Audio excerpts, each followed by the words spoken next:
Good morning! Good morning. Magandang umaga sa ating lahat. With the first greeting also si Sir Mark, ang husband ni Ma'am M. Nandito siya ngayon sa atin. Panginoon, marami ang tinawag, pero kukunti lang talaga yung mga pinili. So pakisabi sa katabi mo, salamat at andito tayo ngayon. February is buwan ng mga pagmamahal. Okay? Maraming mga tao ang kulang ng pagmamahal ngayon sa mundo. Marami ang naghahanap, marami ang bumibili ng pagmamahal. Pero ang kagandahan nito, mayroong pagmamahal na hindi kayang bilhin ng mundo. At ito ay libre lang. Iyon ang pagmamahal ng Panginoon. So, andito tayo para pag-usapan na naman yung pagmamahal. Yung nakaraan, pinag-usapan natin ang tungkol sa Valentine's Day. Hopefully na marami tayong nakuha doon. And ako'y nagpapasalamat kasi nang ako'y nag-duty na sa school, wala talaga ni isa ko sa mga teachers ko na nag-greet ng Valentine's Day sa akin dahil natingnan nila yung ating live stream. So magandang umaga din po sa mga nanonood sa ating live stream ng BCF Purity. Ito po ay kaparaanan ng Panginoon para maisakalat ang mabuting balita dahil ang BCF Coronadal, South Cotabato ay tumutubo na. Marami ng mga churches ang siyang binubuksan. Nandyan yung BCF Glorious. Okay? Ito ay pinangungunahan ng ating BCF leader na si Sister Edna Gesto. Andun din ng ating BCF Marvelous One. Andun sila sa Namnama, Barangay Namnama. Later on, marami pa mga simbahan ang siyang bubuksan ng Panginoon. Dahil sa Sabado, ay tayo po ay magiging excited kasi uumpisahan na rin po ang pag-reach out ng ating 27 barangay. At gagamitin ng ating mga young people, young professional para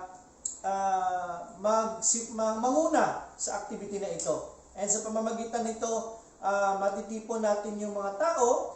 Kaya nga, di naman natin pwedeng matipon yung buong barangay. Pero ang unahin natin, bibigyan natin, actually nabigyan na ng liwanag. We have already put up the lights.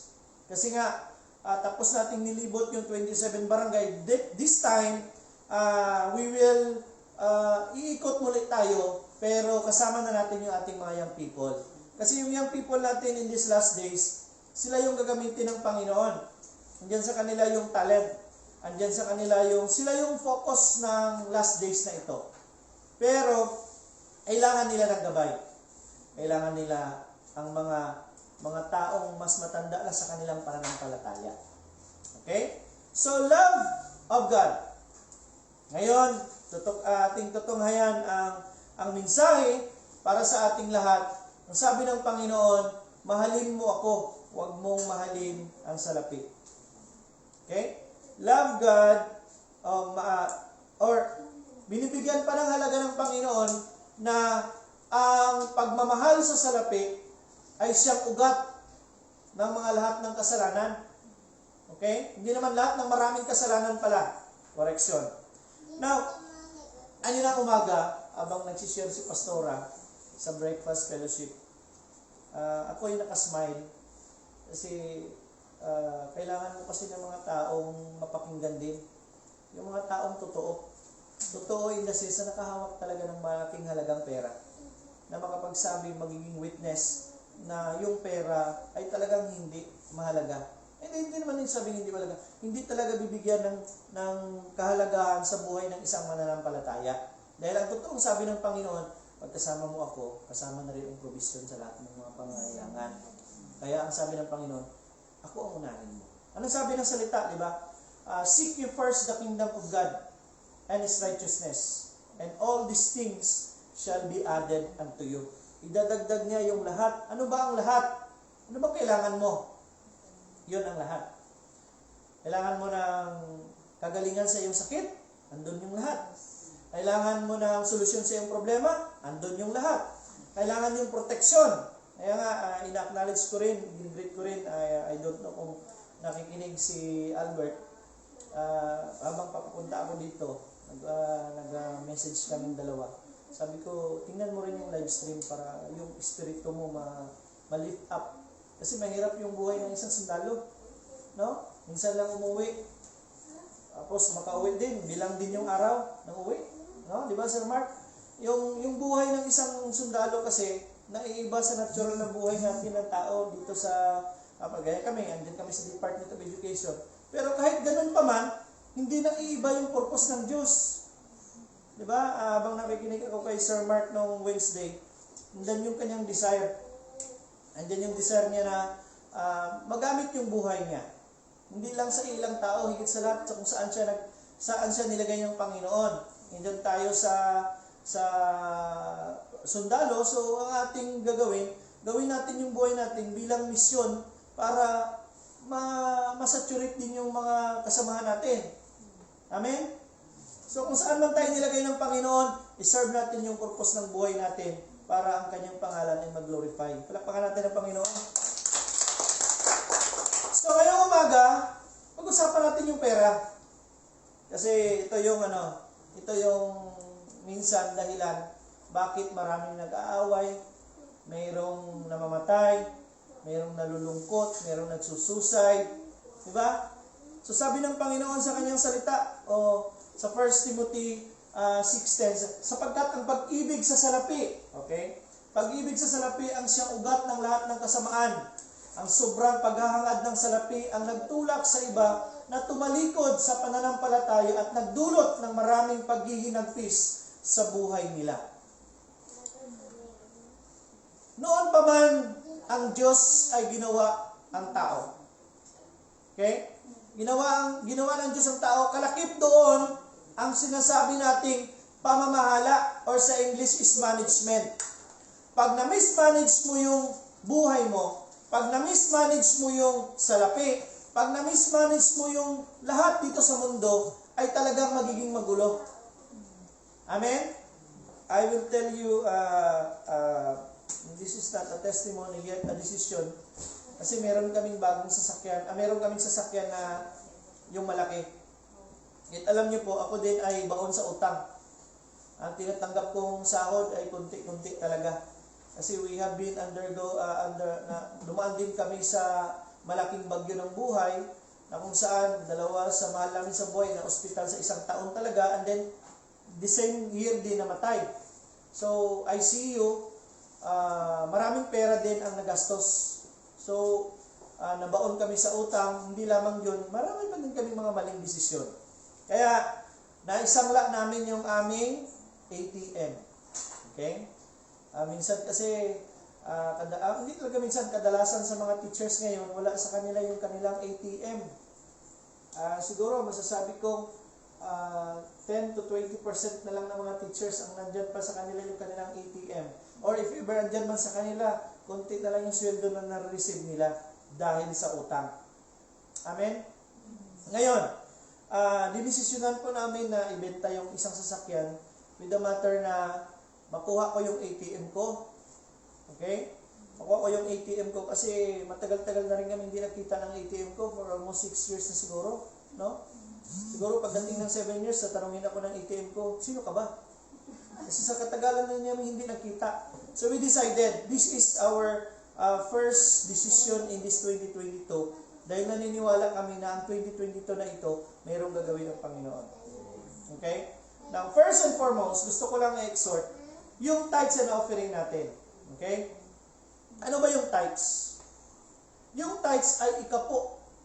Tenth of everything. Okay? Merong story nga. Pastor, ano ba ang ibig sabihin ng tithes?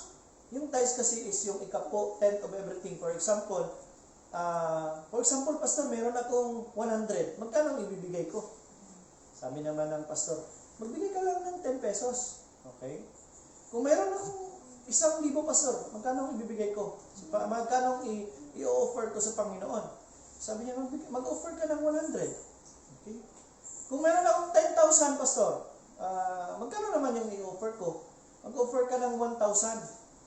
Pag 100,000, 10,000, pag 1 million, 100,000, pastor, doon lang po tayo babalik sa 100 kasi medyo malaki na. Alam niyo kasi, ang tithes and offering, ito yung ating buhay. sa Diyos.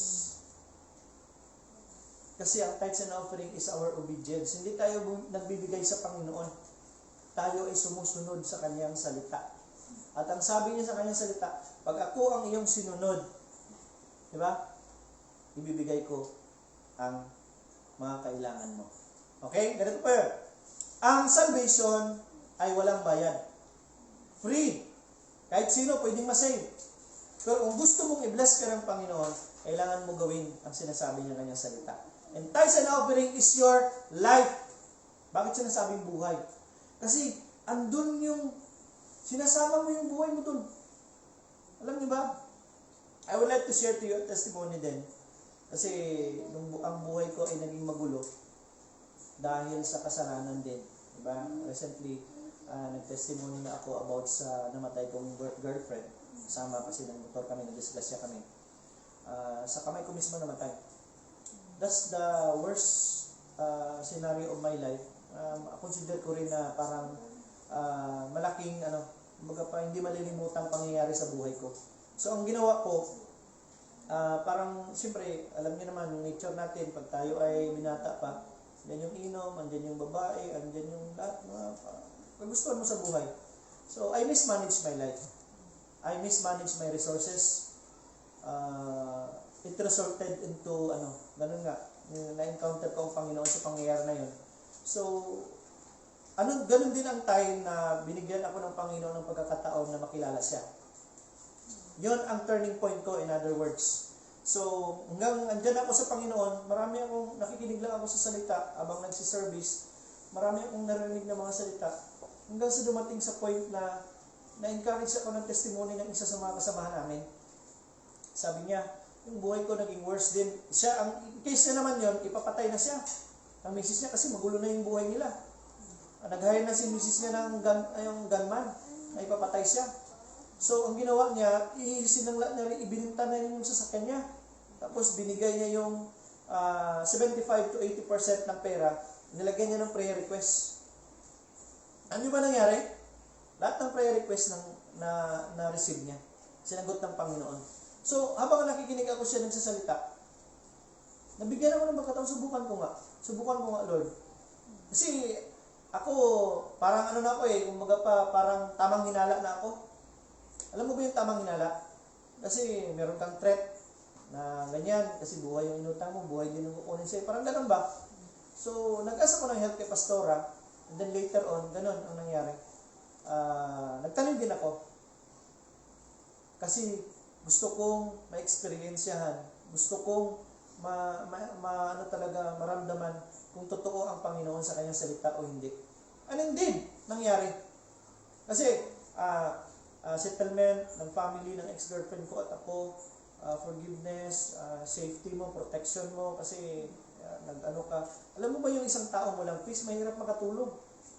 Dami kang iniisip. Na-realize ko, na ang totoong yaman pala talaga ay wala sa pera. Ang totoong yaman pala talaga ay doon sa mga bagay na hindi kayang bili ng pera.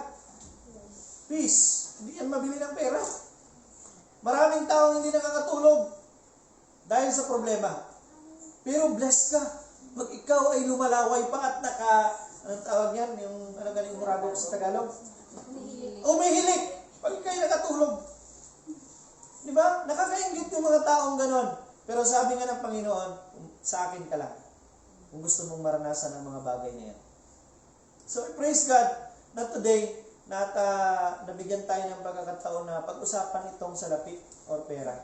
Kasi nga sabi ng salita, ang pag-ibig sa salapi ang siyang ugat ng lahat ng kasamaan.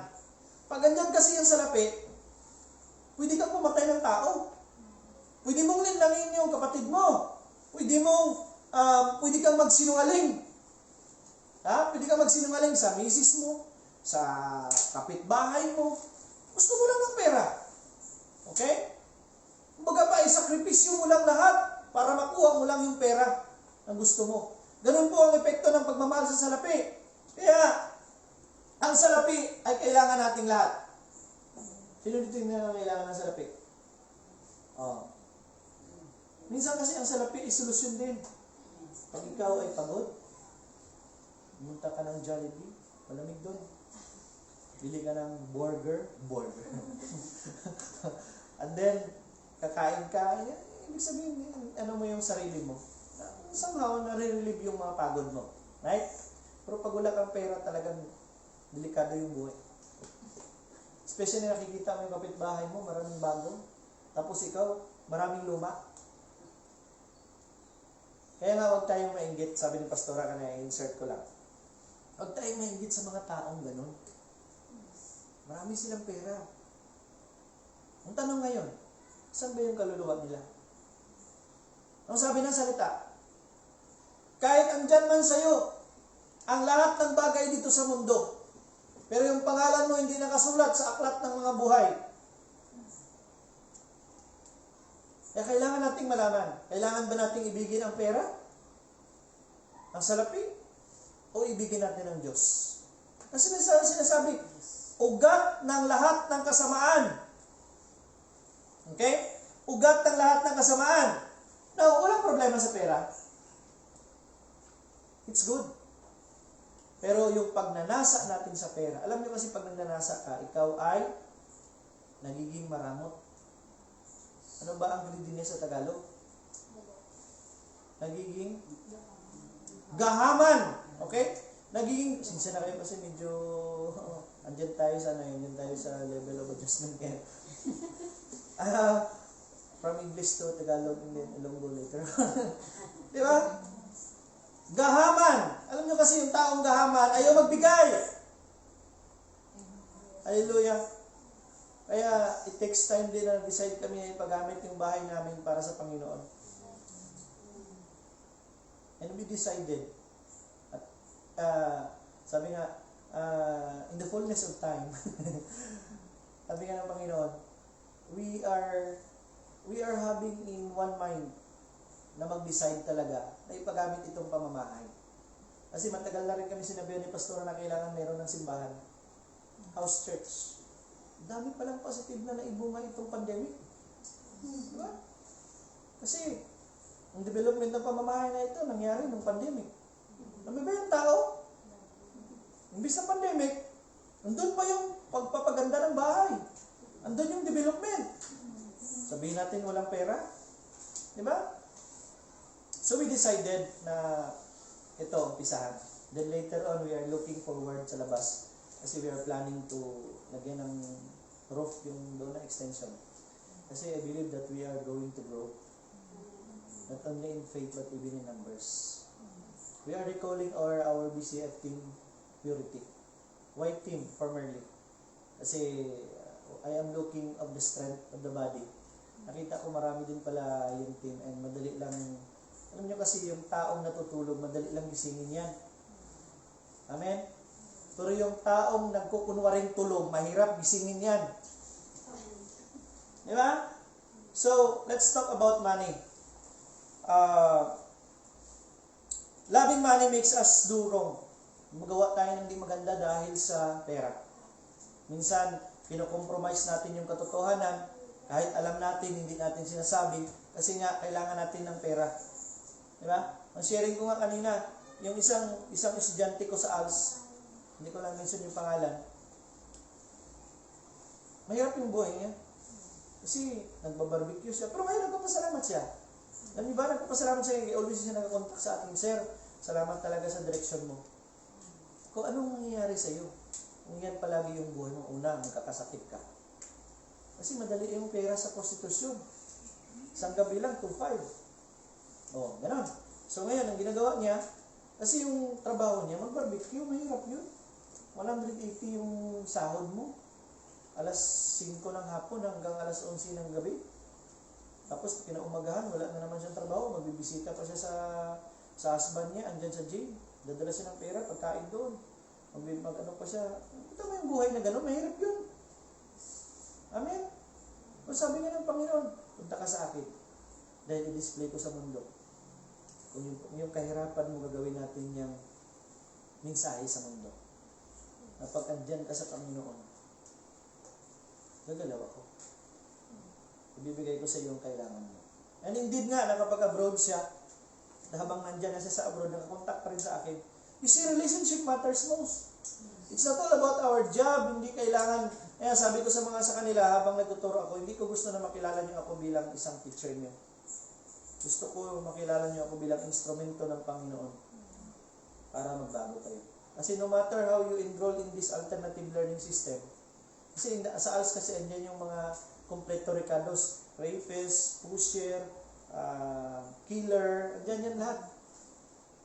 So kung hindi ka marunong mag-alaga ng iba't ibang klase ng hayop, kung paano mo sila pakantahin na mayroong magandang song na ma-create, ganun yun. So, sabi ko, kung hindi, no matter ano man ang maabot nyo sa buhay, kahit makagraduate man kayo dito sa ALS, kung maging presidente ba kayo ng Pilipinas, wala akong pakialam. Sabi ko, basta importante, magbago kayo. Change is will ng Diyos sa ating lahat. Andyan siya ngayon. Nagpapasalamat siya at yung isa yung kasamahan niya, andun na rin sa abroad.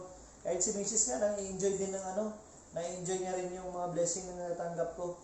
Yung isang set ng perfume, andyan yung sabon, andyan yung lotion, andyan yung, basta isang set na isang box. Actually, mas marami nagamit si Mrs. kasi sa akin. Kasi, mas favored siya. Anyway, ganun naman talaga yung blessing ng Panginoon ni sinishare. Amen? Ang taong gahaman ay talagang hindi magbibigay. Okay? Sa term natin yan, bibitawan ang piso pero meron ng anong gupi sa Tagalog? Di ba? Yung piso ganyan talaga ba? No? Pero alam mo kasi, nature na ng Panginoon na magbigay. Amen? Nature na ng Panginoon na magbigay. Pag andyan sa sayo, nature mo na rin ang magbigay. Hindi mahirap. Hallelujah. Hindi mahirap. Mahirap lang pag hindi ako naniniwala na ang Ilocano ay kuripot. Ako talaga mag-witness niyan. Kasi marami akong mga kaibigan na Ilocano. In fact, mas mano pa sila kaysa sa amin. Hindi talaga sa tribo na dadalayan. Hallelujah. Nadadalayan sa Diyos. Pag andyan yung Panginoon, walang kuripot na anak ng Panginoon. Hindi naman sinasabi na pag hindi ka gumastos, kuripot ka. Iniisip mo lang. Binibili mo yung tama, nilalagay mo sa tamang para ma-enjoy ng lahat. Amen? So, ayun ang story ng aking estudyante na nakaka-bless din. Minsan, nare-reflect ko sa sarili ko. Nagagamit din pala ako ng Panginoon. Alam mo kasi pag mabalik ka minsan din ako nawala sa senses ko eh. Yung tawag ninyo sa English, temporary insanity. Yung nabuang sandali. Nawala sa sarili. Parang ganun ba? Nang babalik ka pala sa sarili mo, i-recall ng Panginoon at ipapakita niya sa iyo, ganito na pala yung buhay ko ngayon. And then ikaw mismo, nabibless sa sarili mo. Amen? So, the love of money, ito yung ating minsan, pag tayo ay talagang pera ng pera, focus tayo sa pera, nawawalan tayo ng focus sa buhay. Hallelujah! Minsan, to tell you frankly, during our first 4 years of our marriage life, pera talaga yung pinag-awayan namin. Paano hindi ka mag-away ng pera? Kulang yung sweldo mo sa gastusin sa bahay. Pero, nagpapasalamat kami sa process na yun kasi nabigyan kami ng pagkakataon na yung sitwasyon na yun, gawin namin sitwasyon na magpalapit kami sa Panginoon. Habang siya ay, alam nyo ba, mga anak na siya, wala pa kaming pera hinahawakan. Mga anak na siya. So, usually doon kami sa Jensan kasi meron tayong kaibigan doktor doon. Parang advertisement na naman ito. Meron tayong kaibigan doktor doon na Obigayni. Mabait si Doc. Kaya favor din tayo. Hindi talaga yung favor ng Panginoon. So, ang ginawa namin, nag-hold hands kami, nagpe-pray. Tapos, pray, Lord, alam niyo kasi malaking power ng prayer sa mag-aasawa na nag-holding hands. Hindi lang nag-date na nag-holding hands. Yan, nag-holding hands talaga na nagpe-pray. Kaya sabi ko kayo tawagan mo rin si Mark. Tapos, in a day, before the day will start, kung talagang busy yung buong araw, you need to call him na mga 4 a.m. or 5 a.m. And then you pray together. It doesn't mean na absent kayo physically, you cannot pray together spiritual. Kasi spiritual tayo, amen? Spiritual naman tayo eh. So kailangan nating mag-unite as one. Yun ang ibig sabihin nun. It's not in flesh that we will be united, but it's in spirit. Kaya nga, the two become one. We are being united in spirit. Now, let's go back to money. Sabi ng Panginoon sa kanyang salita sa Matthew 6:24, walang taong makapaglilingkod ng sabay sa dalawang amo. Hallelujah. Ano ba ang tawag sa tao na dalawa ang ulo? Ang tawag sa kanya ay insekto. Okay? Sapagkat kapuputan niya ang isa at ibigin ang kalawa, o kaya'y magiging tapat siya sa isa at hahamakin ang ikalawa. Ganon din naman, hindi kayo makapaglilingkod ng sabay sa Diyos at sa kayamanan. Kailangan nating desisyonan. May trabaho tayo, hindi na yan makaila. Yung sa panista nga, inuunor. Hallelujah. It's unfair in the part of us na pag tayo ay hindi maka-attend ng training, sulit kasi na-question ko yan. Marami tayong kaibigan ng mga Seventh Day Adventists, so na-question tayo dyan. Pero, binibigyan sila ng time, gino-consider. No? Gino-consider yung pag hindi ka maka-attend kasi it's your day of worship, then it must be applied to all. Amen? It must be applied to all, hindi lang sa kanila. Ibig sabihin, sila lang ina-acknowledge sa ating government. Hallelujah? So let's reflect on that. Kaya we are bold enough to say our statement if ever, sir, pwede bang mag-excuse muna ako mamaya kasi magsisimba ako. I think there's no question of that. No? Wala namang tanong dun eh. Pero sabi ng Panginoon, kailangan mong i-hate yung isa at mahalin yung isa. Kaya bawal magmahal ng dalawa. Pero nung Valentine's, marami nagmahal ng 4 at 3. Valentine's Day. O, nakikita mo. Ang nakita ko sa Facebook, nag-away yung 3. Dahil lang sa isang lalaki. Siguro, guwapong lalaki na ito masyado siguro yun, no? Diba? Isa lang dapat ang mahal natin. Kailangan na tayong mamili. Ang Diyos ba o ang ating salapi? Ang ating pera? Alam nyo kasi, mahirap ang buhay pag wala ang Panginoon. Okay? Mahirap ang buhay pag wala ang Panginoon. Especially, andito ka na sa kahirapan. No? Hindi mabibigyan ng pagkakataon ng Panginoon na magpakilala sa iyo kung ikaw ay mayaman na. Nakuha niyo ba mensahe? Kaya kailangan ka niya. Kailangan niya ang buhay mo. Para i-display, magpakilala sa mundo na, si Faith noon, ganyan yan siya ba? Pero ngayon, ano kaya yung rason? Kita mo yung tao sa mundo? Pag nakita yung buhay mo na ganito ka na ngayon, mag-question yan sila. Ano kaya yung ginawa niya? Ano nangyari sa buhay niya? Bakit ganyan na siya ngayon? You see the opportunity? Let's talk more on doing. Kasi yung lifestyle natin itself is a message to the world. Amen?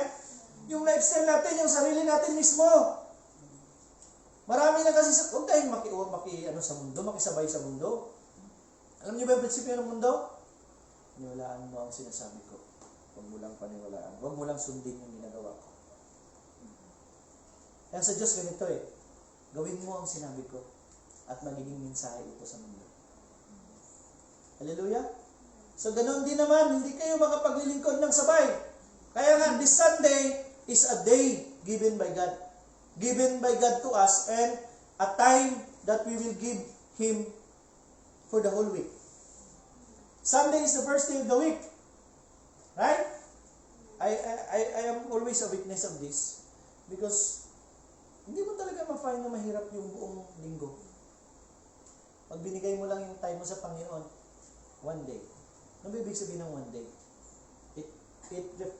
Makikita mo yan sa oras. Kaya nito, nagbibigay tayo ng panahon sa Panginoon. Hindi naman ito yung venue para magbigay tayo ng panahon sa Panginoon. Pagbabasa ng kanyang salita, panalangin mo araw-araw, ginagawa mo yung purpose ng buhay mo sa kapwa mo dun sa trabaho mo. That's giving time to God. Hallelujah! We are not religion na ngayon. Andito na tayo sa grasya. Sabi ng Panginoon, Huwag mong condemn yung sarili mo. Gawin mo yung bagay na kung saan sinasabi ko sa iyo.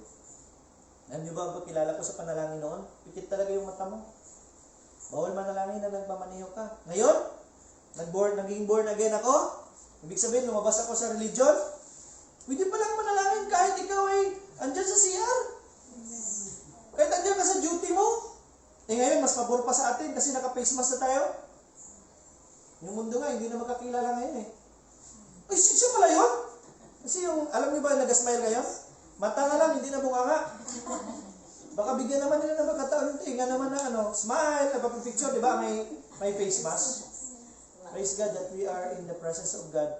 Walang virus. We are protected. Di ba? We are protected. That's why, this is our assurance para nandiyan tayo sa Panginoon. Ngayon, sabi niya, yung busyness natin, yung pagiging busy natin, o nagpapabusy-busy lang tayo. Diba? Minsan kasi, mas marami pa yung rason natin kaysa ginagawa natin kasi sa Panginoon. Diba? Minsan, especially yung mga tao na ini-invite natin, simba tayo. Na ngayon, ganyan lang, tumawag ako. Sabi ko, sana kayo? Sabi niya, may pinuntahan. Kasi, kung maranasan mo lang yung kapangyarihan ng Panginoon,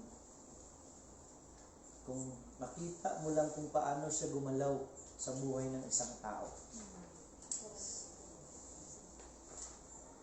Si Duterte, kilala mo na presidente ng Pilipinas. Walang rason na pag ikaw nabigyan ng pagkakataon, anak, sabihin mo sa akin kung anong kailangan mo. Pag si Duterte na nagtanong sa'yo, at hindi ka mahihiya, punta ka kay Duterte. Di ba? Pangulo, gusto ko lang ganito, ganyan. Bakit sa Panginoon hindi natin kayang gawin? Kasi hindi natin sa kilala. Bakit hindi natin sa kilala? Dahil hindi natin siya binigyan ng pagkakataon na makilala natin siya. Time is life. Yung oras na binibigay mo sa kahit kanino, parang binibigay mo na rin yung buhay mo sa tao na yon. Right? Kaya nga, yung mga businessman, yung oras nila para sa kanila, time is gold. Kasi bilang mayroon na naman silang puntahan, yun ngayon. Pero sa Panginoon kasi, time is unlimited. Hindi mo na alam. Alam mo ba, habang andun ka sa praise and worship, especially closed door, paglabas mo, gabi na pala ito.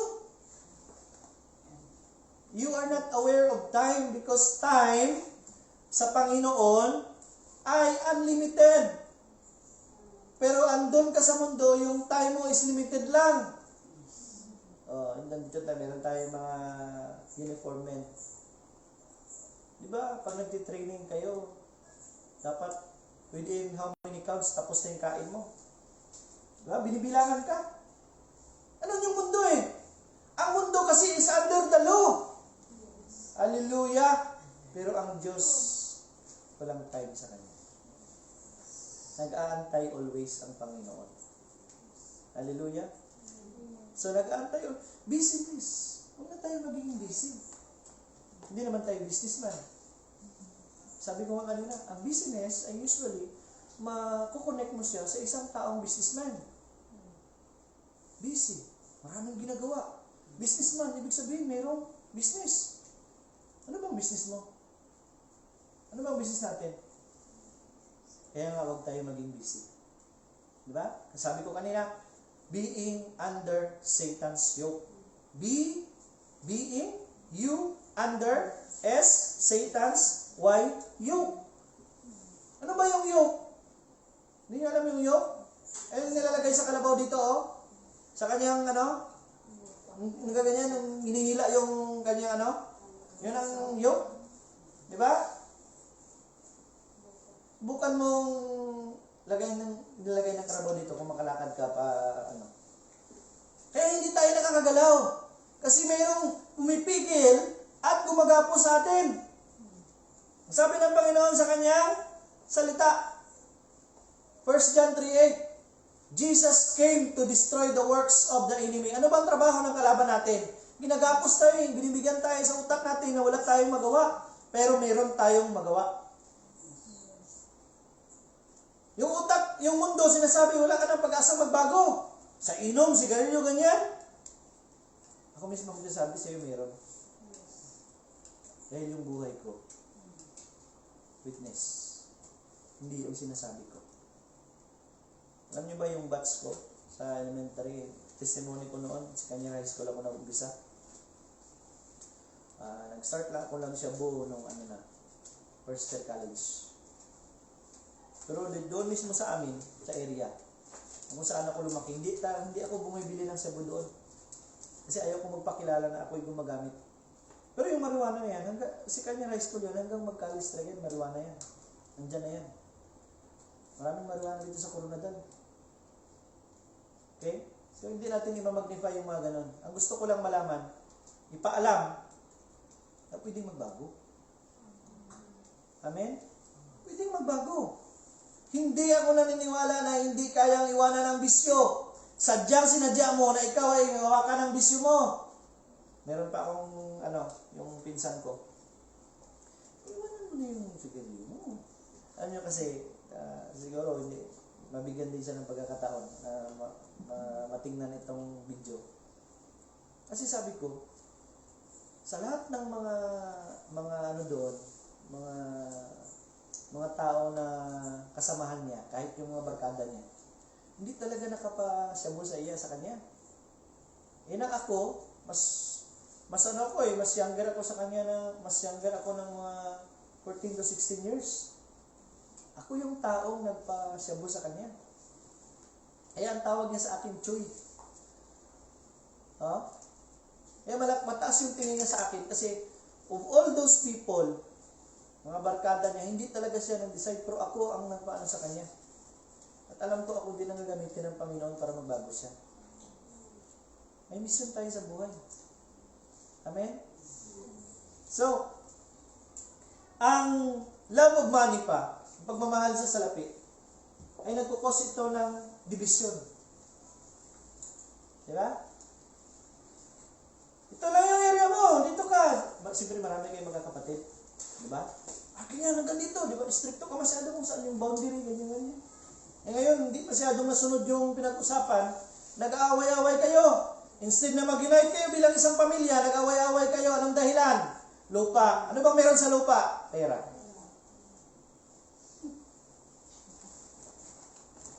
Minsan meron pa tayong expression, gusto mo sampalin kita ng pera? Sabi pa na kayo ng kasama natin doon. Pag yung kanta ng Sakol, alam niyo? Kung wala kang pera, wala ka rin kaibigan. Pag marami kang pera, marami kang kaibigan. Dahil hindi ikaw minamahal nila yung pera mo. Yes. Hallelujah.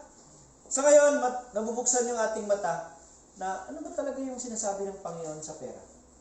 Hindi masama yung pera. Gamitin lang natin sa tama. Hallelujah. Gamitin lang natin sa tama dahil ang pera naman talaga ay kailangan natin. Okay? If no money, parang tamla yung buhay. Wala kang pera. Kailangan ba talaga maging matamlay pag wala kang pera? At minsan nakakalimutan mo na mag-smile. Umakungulo yung akong pera ngayon. Sabi pa ni Pastora kanina, gusto ko lang i-integrate. Yung mga nagtatrabaho sa abroad, naghihirap. Pero yung tumatanggap ng pera sa Pilipinas, andun sa shopping. Hindi nila alam kung anong hirap ang dinaanan ng mga taong nagpadala sa kanila ng pera. Kaya sabi ko nga sa isang kapatid natin, na misis niya andun din sa abroad, alam mo kasi malaking bagay na yan sa kanila pag sinabi mong salamat ba. At gagamitin mo sa tama yung kanilang pinapadala. Marami din akong mga kasamahan doon, barkada ko. Siyempre, andun sa abroad. Mauubos lang sa bisyo, sa alak.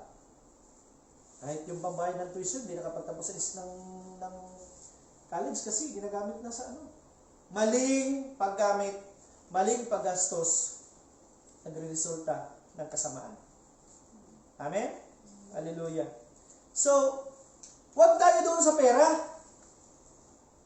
Doon tayo sa nagmamayari ng pera. Hallelujah. Sino ba na nagmamayari ng pera? Ang Diyos. Saan ang galing yung pera? Sa puno. Sino gumawa ng puno? Ang Diyos. Kaya minsan nakakalimutan natin na tumawag sa Diyos. Alam niyo ba sino tinatawagan natin? Yung mga Bombay dito na marami na sa Coronadal.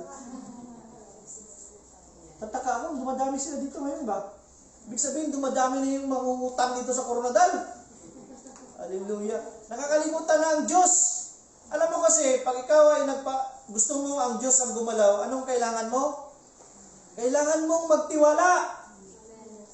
Kailangan mo ng manampalataya sa Kanya. Kasi hindi siya nagalaw sa kailangan mo. Minsan kasi tumatawag tayo sa cellphone, di ba? Minsan, andyan na yung mayroon tayo ako nakita. Andyan na yung umutang. Asan siya? Wala, umalis. Pero andyan yung umutang. Nasabi ni Pastor Alfredo, kung ano yung smile mo pagtanggap ng pera, ganun din sana ang smile mo pagbalik ng pera. Problema doon, ang pagtanggap nakasmile, pagbalik. Ni smile, wala. Kasi wala. Ang pera kasi nakakasira ng relasyon. Amen? Kaya hindi tayo nagpapautang. Tayo nagbibigay. Take this from a businessman. Isa sa mga businessman sa Coronadal. Sabi niya. Sabi ng kanyang kaibigan, utang ako na sa iyo ng 5,000. Bayaran ko lang next week. Kasi may bibili na ako. Kuha siya ng 500. 500 man lang ito. Bigay ko na lang sa iyo. Kasi pag pautangan kita ng 5,000, magsingil ko sa iyo next week. Pag hindi ka nagbayad, magalit ako sa iyo. Masira yung pagkakaibigan natin. Bigay ko na lang yung 500 sa iyo. Kung lahat ng tao, pareho sa tao na yun, kung mayroon siyang 10 kaibigan, masasagot yung kailangan niya. Kuha niyo ba yung message? Ganon ang nature ng Diyos sa kanyang mga anak. Hindi tayo nagpapahirap. Hindi tayo nagpapautang. Dahil ang Diyos ang unang nagbigay. Pinautang niyo ba yung salvation sa'yo? Yung buhay mo? Naniningil ba siya sa'yo? Wala. Libre. Freely given, freely received. And why is it na pag binigay natin sa iba, mayroong interest? Hallelujah! Especially pag nandyan na tayo, kasamahan natin sa simbahan. Tinutulungan natin, pero dinagdagan natin yung amount. Hallelujah! Interest. Meron akong kilala. Nagbinta ng sasakyan. Dinagdagan ng ang amount. Tumulong. Pero dinagdagan niya ng amount, yung pera na amount ng sasakyan. Ha? Di ba? Kasi nga, we are always looking for opportunity to earn money. Don't you know, ang sabi ng Panginoon, whatever you do to the least of your brothers, you do it also to me. We are not taking opportunity sa mga kasamahan natin. Kaya nga, sabi ni Pastor, kahit ilang beses mo akong lukuhin, bibigyan pa rin kita. Dahil hindi mo ako niluloko, sarili mo ang niluloko mo. Kahit ilang beses ako magbigay sa iyo, hindi ako mauubusan. Ikaw, kung palagi mo ako niluloko, ikaw ang maraming nawawalan. Nawawalan ka ng tao na magtiwala sa iyo. Nawawalan ka ng respeto sa sarili mo. Dahil ikaw ay manlilin lang. Hallelujah. Dalawang tao lang daw dito sa mundo ang manlilin lang at ang nagpapalin lang. Salamat tayo, wala tayo dito sa mundo. Hindi tayo kabilang sa dalawang yon. No, we are not of this world. We are in this world, but we are not of this world. Tayo lamang ay isang mga manlalakbay dito sa mundo. Parang si Magellan. Hallelujah. Are you blessed today? So, ang instruction ng Panginoon, sabi niya sa James 1:15, at kung susundin niya ang kanyang pagnanasa niya, magbubunga ito ng kasalanan. Kaya, always desire, marami kang pera talaga yung nalagay sa isip mo. Lahat na lang ng negosyo, pasukan mo. Lahat ng mga investment, kahit na-scam ka na ng 5 beses, pasukan mo pa rin yung ika-6. Kasi nga, gusto mo ng pera. And later on, mangungutang ka na sa ibang tao para lang i-supply mo yung you long for money. You do not long for God. Ang Diyos, ang source ng lahat. O, remember niyo nung Kapa at Almamico? Hallelujah. May Regine pa? O, saan ka makakakita ng investment? Na yung pera mo na ibibigay, magtutubo ng 45% at 50%. Oh, hallelujah. Kaya nga, huwag tayong magpalinlang sa mundo. Pag ikaw ay totoong anak ng Diyos, automatic ang pera tatakbo at papalapit sa iyo. Tawagin mo lang siya. Amen? At kung magpapatuloy siya sa kasalanan, hahantong ito sa kamatayan. Hindi ka na makapagsimba kasi hindi mo mabayaran yung utang mo sa iyong mga brothers and sisters in Christ. Minsan, mayroon pang sitwasyon ganito, Sister, nilid ako ng Holy Spirit na mangutang daw ako sa iyo. Tapos, ano bang sagot ng sister? Sister, pasensya na. Kasi hindi man nagsabi ang Holy Spirit na pautangin kita. Minsan kasi ginagamit ang... Alam niyo ba yung Kapa? Ginagamit ang Panginoon. At turingan ka pa namang pastor. Ano ba ang masama doon? Anong masama? Nililipat mo yung paniniwala mo sa Diyos doon sa pera. Eh maraming di nagsisimba. Biblical ba yun? Totoo ba sinasabi? Wala naman nagtatay sila. Oh, totoo. Kung totoo sa Diyos yun, marami sanang sasakyan ngayong tumatakbo. Dahil sa Kapa. Eh, ano nangyari? Maraming sasakyan ang binawi. Ibig sabihin, hindi yun sa Diyos. Ang Diyos, pag mag-bless sa iyo, hindi biglaan. Ano ba yung para kang kinikiliti?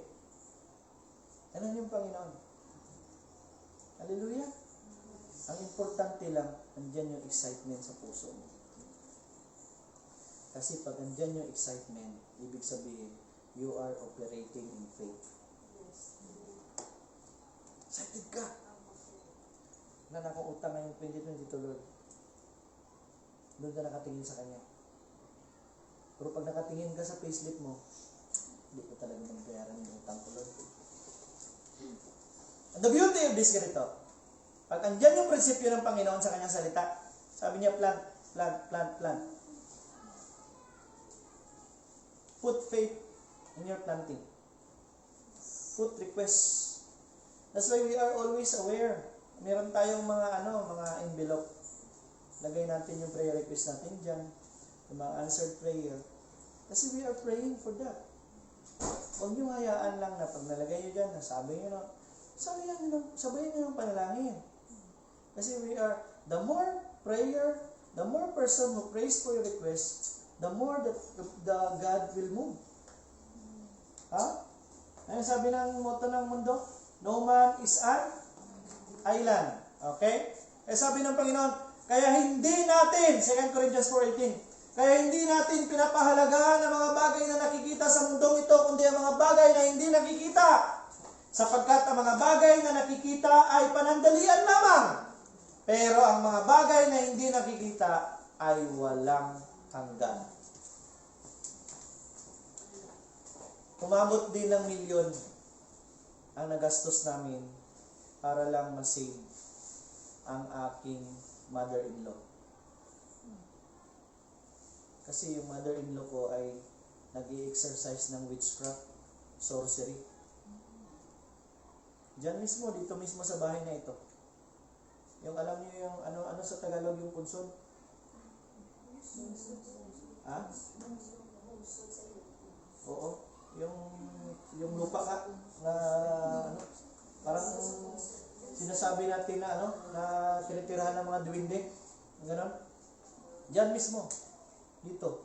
Ano ba nangyari? Nahirapan kami kasi we need to invest money. Especially, hindi talaga siya mamatay-matay. And it is biblical, kung babasahin ninyo. Once na possess na yung katawan ng tao ng demon, hindi na mamamatay. And truly enough na kami ay naging born again din. Ang time na sinasabi nila na sino ang susunod para sa susunod na kabanata. Walang tumanggap. Doon sa kanya, dinala niya. Kaya nga, there is always a testimony. Million din ang nagastos para lang ma-save siya. Do you know what will happen to you when a person will die? Alam niyo ba yung nangyayari? Yung katawan, iiwan niya dito sa lupa. Yung espiritu, babalik yan doon sa Diyos. Yung kaluluwa, yun ang siyang bibigyan ng pagkakataon kung saan siya. Sa impyerno ba siya? O sa langit? That's why 3 in 1 time. We are spirit, having a soul, and living in a body. If you are really born again, tindihan mo yan. Kaya pagtawag sa'yo, faith, hindi pwede na ang katawan na ang pupunta. Kasama ang espiritu at ang kaluluwa. Hallelujah? Are you blessed today? Amen. So, bilang last word sa mensahe na ito, huwag nating kalimutan na ang Diyos ang siyang source ng lahat. Hindi lang pera. Kaya nga, kung kilala mo lang sana ang Diyos, dapat mo talaga siyang kilalanin. Dahil pag makilala mo siya, matutunan mo siyang mahalin. Parang punchline. Di ba? Hindi mo automatic mamahal yung isang tao pag hindi mo siya kilala. Hallelujah! Pero at the time na makilala mo siya, mamahalin mo siya. Kilala naman natin kung ano ang pera? Huwag nating mahalin ang pera. Ang pera ay nanggaling sa Diyos. Ang Diyos ang dapat nating mahalin para bibigyan tayo ng pera ng Panginoon. Amen? Hallelujah! Are you blessed today? So tayo po ay tumayo. Tayo po tayong lahat. Pikit natin ang ating mga mata. Taas ang ating mga kamay. Ano ang ating pag-surrender sa Panginoon. Kailangan natin ang Diyos. Dahil sabi ng kanyang salita, apart from me, you are nothing. Hallelujah. Sundin natin yung aking panalangin. Ama naming makapangyarihan sa lahat, maraming salamat sa araw na ito. Maraming salamat. Ipinaalam mo sa akin kung ano ang pera at kung sino ka. Ikaw ang Diyos na source ng lahat. Ang pera ay lalapit sa akin kapag kasama ko kayo.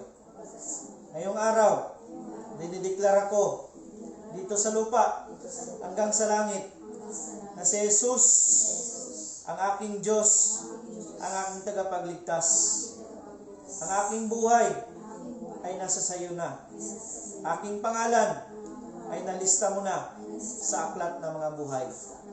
Simula sa araw na ito, ang iyong banal na espiritu ang siyang gagabay sa akin para ako ay mamuhay na puno ng probisyon, ng proteksyon at ng direksyon. Ito ang aking samot na langin. Sa pangalan ni Jesus, ang lahat ay magsabi ng Amen. Let me pray for you. Maraming Panginoon, maraming salamat sa araw na ito. Ikaw ang siyang nangungusap sa aming lahat sa pamamagitan ng iyong salita. Hayaan mo kaming maintindihan pagkatapos ng service na ito. Magpakilala ka pa sa amin. Guide mo kami kung ano mga dapat namin gawin. Sa kabila ng pagkilala namin na ang pera ay siyang kailangan lang namin para kami ay mamuhay dito sa mundo. Pero ang totoong dapat namin bigyan ng halaga, ikaw, dahil ikaw ang nagmamay-ari ng lahat dito sa mundo, kasama na ang pera na kailangan namin. Maraming salamat, Panginoon, na kami ay uuwi, kami ay babalik sa aming mga pamamahay. Salamat sa bahay-sambahan na ito na iyong na-provide, ang BCF Purity, na in behalf sa kay Pastor Andrew, Pastor Marlene, at ang iyong lingkod na iyong ginagamit. Binibless ko ang lahat ngayong araw na ito. May enjoy namin ang iyong probisyon, dahil ito ang iyong promisa sa amin, na pagkasama ka namin, wala na kaming hahanapin. Iibigin ka namin ng buong puso at kaluluwa, buong lakas namin, at ibinabalik namin ang papurit pa sa salamat sa pangalan ni Jesus. Ang lahat ay magsabi ng Amen. Praise God. God bless everyone, and to God be all the glory.